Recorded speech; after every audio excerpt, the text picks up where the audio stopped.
today's video, I will show you important tips in making these lovely birds.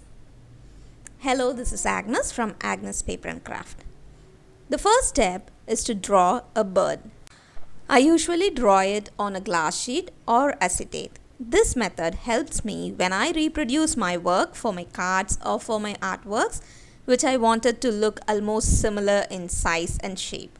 I usually store them in file leaves so they are easy to access and also it is easy to store.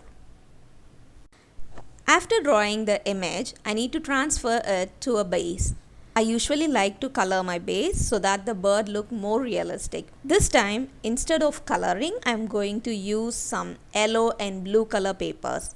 Now here is a problem. I can't transfer this image from acetate to paper by tracing, and I also don't have a light box to use under it. So I found two solutions. One is by using your phone or tab. Go to Google and get a white background image. You can of course take a picture of white wall or paper, but sometimes it may be yellowish or bluish when the lighting is poor.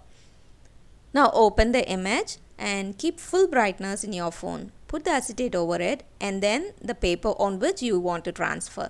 So now this acts exactly like a light box and then you can trace them easily.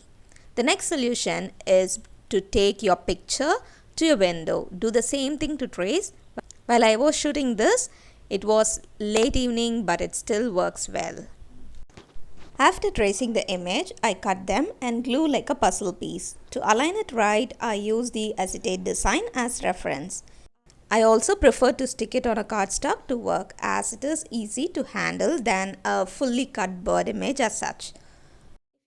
For the quilling part, I cut tiny bits of paper and bend them with fingers to give a natural look to the feathers.